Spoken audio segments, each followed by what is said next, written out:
రజకులు ఏళ్ల తరబడిగా కులవృత్తిని నమ్ముకొని మురికి పట్టినటువంటి గుడ్డలను శుభ్రం చేస్తూ శుభ అశుభ కార్యాల్లో అటు గ్రామాల్లోనూ పట్టణాల్లోనూ సేవలు చేస్తూ మరి వారిని ఆనందంగానూ ఆరోగ్యంగానూ ఉండేందుకు నిరంతరము సేవలు చేస్తూ ఉన్నారు.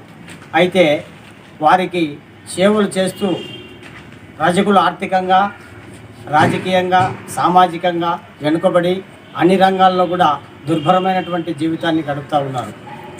మరి ప్రభుత్వాలు స్వాతంత్రం వచ్చి 75 సంవత్సరాలు పూర్తిగా వచ్చినప్పటికీ కూడా ఎన్నో సంవత్సరాల నుంచి రజకులను ఎస్సీ జాబితాలో చేర్చాలంటూ అనేకమైనటువంటి ఉద్యమాలు, మరి ధర్నాలు, ర్యాలీలు ప్రభుత్వానికి ఎన్నో విధాలుగా విన్నవించినప్పటికీ కూడా ఇప్పటి వరకు ఎన్నో ప్రభుత్వాలు మన రాష్ట్రంలో పాలన చేశాయి.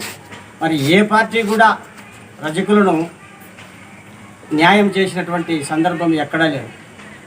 మరి గతంలో రామారావు గారు కానివ్వండి, మరి రాజశేఖర రెడ్డి గారు కానివ్వండి, మరి చంద్రబాబు నాయుడు గారు కానివ్వండి, రజకులకు ఎస్సీ జాబితాలో చేర్చి వాళ్లకు న్యాయం చేస్తామని హామీలు గుప్పించారు తప్ప ఎన్నికల ముందు.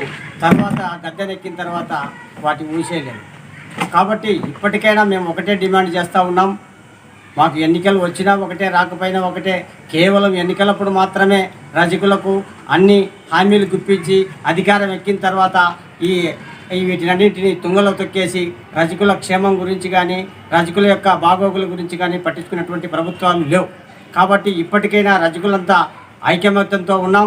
వచ్చే ఎన్నికల్లో రజకుల యొక్క సత్తా ఏమిటో చాటేదానికి మేమంతా సిద్ధంగా ఉన్నాం.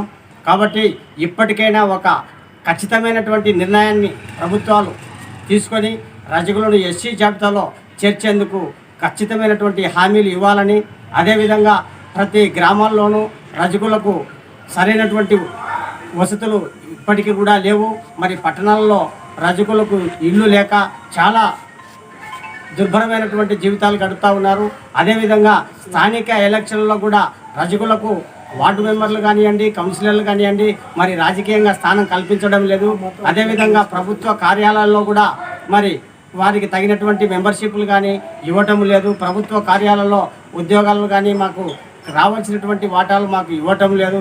ఇవన్నీ కూడా మాకు ఎవరైతే న్యాయం చేస్తారో, ఆయా ప్రాంతాల్లో ఉండబడినటువంటి రాజకీయ ప్రతినిధులు ఎవరైతే ఉన్నారో, రజకులకు అండగా ఉండి రజకులకు సమస్యలను పరిష్కరించేటువంటి వ్యక్తులకే మేము రజకులు అండగా, వారికి తోడుగా, వారికి ఓటు వేసేదానికి సిద్ధంగా ఉంటామని, వారిచ్చే కేవలం తాత్కాలికమైనటువంటి సొమ్ము కోసం ఎవరు ఆశపడే వాళ్ళు ఇక్కడ ఎవరు లేరని, ఖచ్చితంగా వచ్చే ఎన్నికలలో రజకుల యొక్క సత్తా ఏమిటో నిరూపించడానికి రజకులంతా చైతన్యమై రజకులంతా ఏకతాటిగా ఉన్నారని ఈ సందర్భంగా తెలియజేస్తూ ఉన్నాం.